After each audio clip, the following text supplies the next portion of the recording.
Hi hello সবাইকে, আমি প্রতিভা। আর তোমরা সবাই কেমন আছো জানিও। আজ একটা নতুন দিন, আর দিনের শুরুটা করেছি আমি এই গাছগুলোর যত্নার্থী নিয়ে। অনেকদিন ধরেই ভাবছিলাম ওদের একটু সানলাইটের প্রয়োজন, তো একসাথে সব গাছগুলোকে এক জায়গায় এনেছি। গাছের গোড়াগুলোতে একটু জল আর ভালো করে পাতাগুলোতে ওয়াটার স্প্রে করে দিয়েছি। গাছেদের সার, মাটি এইসব বিষয় নিয়ে আমার নলেজ ভীষণই কম, তো সেগুলো সম্পূর্ণ জিমুর ডিপার্টমেন্ট, তো ও এলে তবেই আবার ভালো করে পরিচর্যা করবে। আর এই গাছটি আমার খুব পছন্দের, এটার নাম হচ্ছে অ্যাগ্লোনিমা। আর পাশের পার্পেল গাছটার নাম হচ্ছে ট্রেডস্ক্যান্টিয়া প্যালিডা। এছাড়াও আছে ফিলোডেন্ড্রন, অক্সিকার্ডিয়াম, জিজি প্ল্যান্ট, বাটারফ্লাই প্ল্যান্ট, আর আছে ভর্তি ভর্তি মানি প্ল্যান্টস। তো এইগুলোই হচ্ছে ইনডোর প্ল্যান্টস। আর এই দেখো এইখানে জিমু শখ করে বেঁধে বেঁধে রেখেছে মানি প্ল্যান্টসগুলো, ওই যত্নার্থী সব করে। এই জায়গাটা আমার তো ভীষণ পছন্দ হয়। তোমরা সকলেই হয়তো জানো গোটা শীতকালে ইনডোর প্ল্যান্টসগুলোর একটু বেশি কষ্ট হয়, ওদের বাঁচানো প্রায় মুশকিল হয়ে ওঠে। কিন্তু আমি এই এক বছরে যেটুকুনি এক্সপিরিয়েন্স করলাম, মানি প্ল্যান্টগুলো কিন্তু বেশ ভালোই বেঁচে যায়। আর আমি যেটা এখন হাত দিয়ে দেখাচ্ছি ওই প্ল্যান্টটার নাম হলো কেনা অগাস্টিফোলিয়া। শুধু ঘরে নয়, বাইরেও কিন্তু আমাদের কিছু দেশি ফুলের গাছ আছে, সেগুলো আমি তোমাদের পরে কোনোদিন দেখাবো। সকালে আমি বেশি করে সবজি দিয়ে ওটসের ছিলা করেছিলাম, আর সাথে নিয়েছিলাম বেদানা জুস। ব্রেকফাস্টটা তাড়াতাড়ি খেয়ে আমি আবার আরেকটা কাজে লেগে পড়েছিলাম। আমি বিয়েতে এ বাড়ি ও বাড়ি মিলিয়ে প্রায় অনেক প্রেশার কুকার পেয়েছি। তো ও বাড়িতে প্রায় 7-8টা মতো পেয়েছিলাম, তার মধ্যে থেকে শুধুমাত্র ভালো দেখে একটাই এনেছিলাম। এই বাড়িতে যে 3টে পেয়েছিলাম তার মধ্যে একটা দিয়ে অলরেডি রান্নাবান্না করা হয়। আর এই 3টে আজ ওপরের কভার থেকে বার করলাম চেক করার জন্য, যে আমি একটা চেক করে রেখে দেবো বিশেষ কারণে। সেই কারণগুলো তোমরা ধীরে ধীরে ব্লগে সবই জানতে পারবে। কিন্তু প্রেশার কুকারগুলো বার করে দেখছি প্রায় দুটোতে একদম ভেতরের বাক্সটাতে ফাঙ্গাসে ভর্তি হয়ে গেছে। বদ্ধ জায়গায় ছিল আর পুরো বর্ষাকালটা গেছে, সেজন্য হয়তো এরকম হচ্ছে। যাই হোক, শুধুমাত্র একটাতে ফাঙ্গাস লাগেনি, সেটা ভালো আছে। সেটা হচ্ছে এই শ্যামের প্রেশার কুকার। তোমরা বাড়িতে কোন কোম্পানির প্রেশার কুকার ইউজ করো অবশ্যই কমেন্টে জানিও। আর তবে আমার ফার্স্ট চয়েস ছিল এই হকিন্স সেটটা, কিন্তু হকিন্স সেটটা দেখো কি অবস্থা, পুরো কভারটাতে জুড়ে ফাঙ্গাসে ভর্তি হয়ে গেছিলো। হোপ করছি যে যেন ভেতরের প্রোডাক্টটা ভালো থাকে। আর এটার ক্যাপাসিটি ছিল 3 লিটারের। তবে প্রেশার কুকারটা ঠিকঠাকই ছিল, শুধু হাতলের জায়গাটাতে একটুখানি ফাঙ্গাস লেগেছিল, যেটা পরে উঠেও গেছে। তো ফাইনালি আমি হকিন্সের এই প্রেশার কুকারটাই নিয়ে চেক করব। মামনি বলেছে 2 দিন চেক করার জন্য ভালো করে ইউজ করবে, আর তারপরে আবার পরিষ্কার করে রেখে দেবে। আমি প্রত্যেককে বলবো প্রেশার কুকার খুব ভালো করে চেক করে দেন ইউজ করতে, কারণ এর থেকে অনেক বড় বড় দুর্ঘটনা ঘটে। আমাদের নিজেদের সাথেই ও বাড়িতে হয়েছিল একটা ইনসিডেন্ট, তবে ঠাকুরের কৃপায় আমাদের পরিবারের কারোর কোনো ক্ষয়ক্ষতি হয়নি। তো যাই হোক, বাদবাকি প্রেশার কুকার দুটো আমি রান্নাঘরের এই ছোট্ট ক্যাবিনেটটাতে রেখে দেবো, কারণ এই রান্নাঘরটা অত ইউজ হয় না, শুধু কোনো নিরামিষ ভোগ রান্নার সময় কখনো কখনো ইউজ করা হয়। আর এখানে থাকলে, আমি না থাকলেও মামনি খুব সহজেই হাতের নাগালে সবকিছু পেয়ে যাবে। তাই এই জায়গাটা আমি একটু পরিষ্কার করে গুছিয়ে গাছিয়ে রাখলাম। আর এখানে তোমরা যা জিনিস দেখতে পাচ্ছ সবই কিন্তু আমার পাওয়া, হয় বিয়েতে পাওয়া বা কোনো গিফটে পাওয়া। তো সারাদিনের কাজকর্ম সেরে ঠেরে আমি বিকেলবেলা গিয়েছিলাম একটু জিমে। বিয়ের প্রায় কয়েক মাস আগে থেকে আমি জিমের বিষয়ে ভীষণ ইরেগুলার হয়ে পড়েছিলাম, কারণ কেনাকাটা সমস্ত কিছুই থাকে জানোই। তো বিয়ের পরেও আমি হয় 1 মাস গেছি, 1 মাস যাইনি, এরকম চলছিল। বাট আমার মনে হয় আবার কন্টিনিউ করাটা উচিত। তো আমি প্রায় 1.5 মাস হয়ে গেল আবার জিম কন্টিনিউ করছি। হেলথের জন্য অবভিয়াসলি আমি জিমে গিয়ে বডি বানানোর থেকেও আমি বেশি কনসেন্ট্রেট করি যে আমার ফিট থাকাটা ভীষণভাবেই নেসেসারি আমার জন্য, যাতে আমি কোনো রোগ ভোগে না পড়ি। আমি অনেকক্ষণ আগেই জিম থেকে এসে ফ্রেশ হয়ে নিয়েছিলাম, সাথে নিয়েছিলাম মুড়ি আর গ্রিন টি, যাতে অনেক ছোলা ছিল, শশা ছিল। হ্যাঁ জানি হালকা একটু চানাচুরও ছিল, কিন্তু আমি সেই ডেড লেভেলের একদম ডায়েট করি না, কখনো করতামও না। এটা খেয়ে আমি আবার কাজে লাগবো। রাতে না আমার আজকে সেরকম কোনো কাজ নেই, তো ভাবছি যে সময়টা শুধু শুধু নষ্ট করব না। অনেকদিন ধরে ওর ওয়ার্ড্রপটা ভেবেছি যে ঠিকঠাক করে গুছিয়ে টুছিয়ে রাখবো, কারণ ও কী করে, ও সেরকম কোনো জিনিসপত্র অগোছালো করে না থাকলে, কিন্তু ওর কথা হচ্ছে ওর জায়গায় ওর যেরকম আছে সেরকমই থাকতে হবে, গুছিয়ে টুছিয়ে রাখলে চলবে না। মানে যেমন নর্মাল থাকে সেরকমই নর্মাল থাকবে। আর আমি আবার একটু পরিপাটি করে রাখতে ভীষণ পছন্দ করি, তো ভাবছি ওর ওয়ার্ড্রপটাও তো এখন নেই, তো এই সুযোগে আমি ওর ওয়ার্ড্রপটা পুরোপুরি ক্লিন করবো, মানে পরিষ্কার পরিচ্ছন্ন করে রেখে দেবো একদম। আমি যদিও ওপরের 2টো তাক পরিষ্কার করে ফেলেছি, আর নিচেরটা বাকি আছে। এই দেখো, এটা আমরা যখন মেঘালয়তে ঘুরতে গেছিলাম সেই সময় চালের রিংটা কিনেছিলাম। তো যাই হোক, এই দেখো ওর কাবার্ডের অবস্থা। ওপরের দুটো তাক পরিষ্কার করে ফেলেছি, জাস্ট নিচেরটা ঠিকঠাক করবো, একদম খারাপ অবস্থা হয়ে রয়েছে।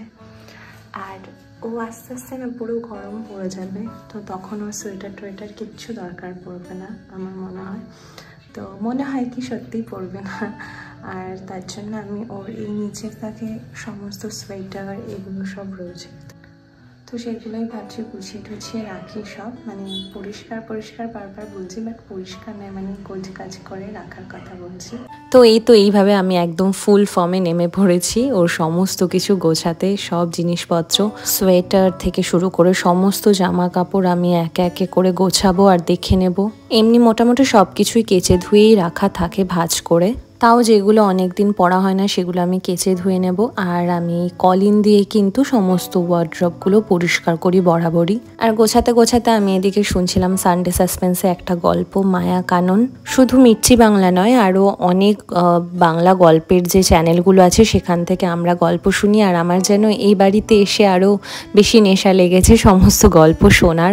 খাওয়ার সময়ও যখন আমরা একসাথে লাঞ্চ করি বসে, তখন সবাই মিলে গল্প শুনতে ভীষণ ভালোবাসি। আর বৃষ্টির রাত হলে তো কোনো কথাই নেই, সাসপেন্সে ভরা গল্প শুনি আমরা প্রত্যেকে এবাড়ির। শুধু গল্প শোনা নয়, গান শুনতে শুনতেও আমি দিব্যি প্রায় অনেক কাজ করে ফেলতে পারি।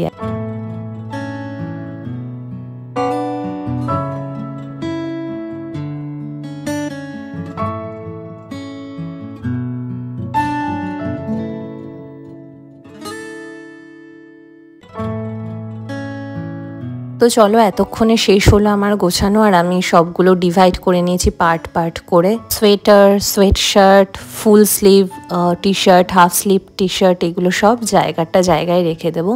আর এই হচ্ছে আমার ফাইনাল গোছানো। এবার দেখা যাক সে আসার পর কতদিন এগুলো এরকম অবস্থাতেই থাকে।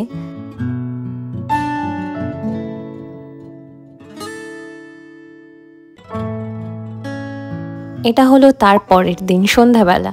তো বোন এসেছিল, মানে বাবান এসেছিল, তাই আমরা দুজন মিলে একটু গিয়েছিলাম ক্যাফেতে। আমি জিম থেকে একবারে ঢুকে গিয়েছিলাম আর ও এসেছিল ডিরেক্ট আমাদের ওই বাড়ি থেকে।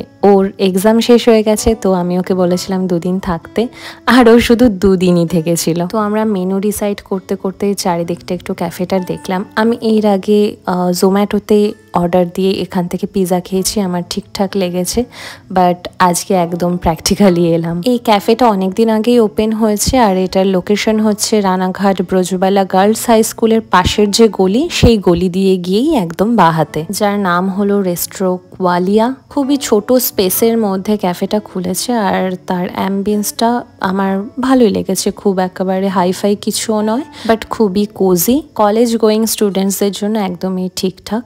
ইন্টেরিয়ারটা বেশ ভালোই ছিমছাম, আর একপাশে ফ্লেমিঙ্গোর 2টো ওয়াল আর্ট করা আছে। তবে যেটা প্রবলেম মনে হলো সেটা হচ্ছে কোনো ওয়াশ বেসিন নেই। তো আমরা অর্ডার দিয়েছিলাম একটা মিডিয়াম সাইজের চিকেন পিৎজা, যেটাতে ক্যাপসিকাম ছিল না, বাট অনিয়ন দিয়ে বেশ ভালো করে স্টাফিং করা ছিল, আর চিজটাও ঠিকঠাক ছিল। অল ওভার পিৎজাটা খেতে ভালোই ছিল। আমার মনে পড়ছে যতদূর সম্ভব বইমেলার দিন আমি দিদিদের সাথে লাস্ট লাপিনোস থেকে পিৎজা খেয়েছিলাম, সেটার টেস্টও যথেষ্ট ভালো ছিল। আর এই দিন আমরা পিৎজার সাথে অর্ডার দিয়েছিলাম অরিও কুকিজ মিল্কশেক। এটা আমার কিন্তু পিৎজার থেকেও বেশি ভালো লেগেছিল টেস্ট ওয়াইজ। তোমরাও যারা রানাঘাটের আশেপাশে থাকো বা রানাঘাটে ঘুরতে আসছো, তোমরাও এই রেস্টুরেন্টটা ভিজিট করতে পারো, তোমাদের ভালোই লাগবে। কারণ সত্যি বলতে এখানে যে স্টাফ ছিল বা ওনারও ছিল, তাদের ব্যবহার কিন্তু সত্যি ভীষণ ভালো। আমরা যারা ফুডি তারা কিন্তু ভালো ফুডের সাথে ভালো বিহেভিয়ারটাও ভীষণভাবে এক্সপেক্ট করি। এখানে আমি আর বাবান দুজনেই এক এক করে এই ফ্লেমিঙ্গোগুলোর সাথে পিকচার ক্যাপচার করছিলাম। তো এইভাবেই দুই বোনের সুন্দর করে একটা সন্ধে কেটে গিয়েছিল। আর এটা ছিল ঠিক তার পরের দিন। তো আমি এখানে করছিলাম চিকেন কষা। আর তোমাদের আমি আগের ভ্লগে বলেছিলাম যে আমি একটা ট্রিক ইউজ করি যেটা থেকে গ্রেভিটা একটু লাল হয় বা কালারটা ঠিকঠাক থাকে। সেটা হলো আমি যখন কড়াইতে তেল দিই এবং তারপরে ফোড়ন দিই, আর ফোড়নের সাথে সাথেই কিন্তু আমি তেলের ওপরে কয়েক দানা চিনি আর কাশ্মীরি লঙ্কার গুঁড়ো দিই। কাশ্মীরি লঙ্কার গুঁড়ো কিন্তু রেড চিলি পাউডারের মতো অতটা হার্মফুল নয়, অল্পতেই খুব ভালো কালার হয়। আর তার সাথে কিন্তু টমেটোটা মাস্ট। তারপরে যেই প্রসেসে গ্রেভি করা হয় বা কখনো মাংস করা হয়, যেরকম তরকারি করা হয়, ঠিক সেই রকম প্রসেসই চলবে। আর ধীরে ধীরে প্রসেসটা যখন হবে তোমরা দেখতে পারবে যে কড়াইতে তেল একদম ছাড়া শুরু করে দিয়েছে। আমি যে কোনো কষা মাংস বা গ্রেভি জাতীয় জিনিস প্রথমে একটুখানি ফুটিয়ে নিয়ে দেন ঢাকা দিয়ে আমি কিন্তু সম্পূর্ণ লো স্টিমে রান্না করি। লো প্রসেসে রান্না করলে একটা বেনিফিট আছে যে ধীরে ধীরে হতে থাকে ওটা, আর যে কোনো তরকারি বা মাংস খুবই সফট হয় আর তেল ঝোল জমে যেন মনে হয় ভীষণ সুন্দর একটা রান্না হয়েছে। তো এটাই হলো আমার একদম সিম্পল একটা ট্রিক্স। তো সেদিন দুপুরবেলা আমি বোনের জন্য ফ্রাইড রাইস কষা মাংস করেছিলাম আর আমরা দুজনে গল্প করতে করতে দুপুরের লাঞ্চটা কমপ্লিট করেছিলাম। আমি ও বাড়িতে গেলে কিন্তু আমার বিয়ের পরেও বাবান অনেক রকমের নিত্য নতুন রান্না শিখেছে, সেগুলো করে করে খাওয়ায়। আর শেষ পাতে ওর জন্য ছিল থামস আপ। কোল্ড ড্রিঙ্কস অতটা হেলদি নয় জানি, কিন্তু কোল্ড ড্রিঙ্কসের মধ্যে আমরা মাঝে মধ্যে যেটা খাই সেটা হচ্ছে অনলি থামস আপ। তো সেদিন বিকেলে আমি আর জিমে যাইনি কারণ বাবান চলে গিয়েছিল আর আমার একটু দুঃখ লাগছিল। আর সেদিন সন্ধে রাতের দিকে ছিল ছোটদি ভাইয়ের জন্মদিন। ছোটদা এখানে ছোটদি ভাইয়ের জন্য একটা সারপ্রাইজ প্ল্যান করেছিল যেটাতে আমরা সবাই সামিল হয়েছিলাম। তবে আজ এইটুকুনি। আজকের ভ্লগটা তোমাদের সকলের কেমন লাগলো অবশ্যই জানিও। ভালো লাগলে অবশ্যই কমেন্ট করো, লাইক করো আর শেয়ার করো। আর আমার চ্যানেলটা কিন্তু সাবস্ক্রাইব করতে ভুলো না যারা নতুন এসেছো। খুব শীঘ্রই দেখা হচ্ছে নতুন একটা ভ্লগ নিয়ে। ততক্ষণের জন্য চলো টাটা।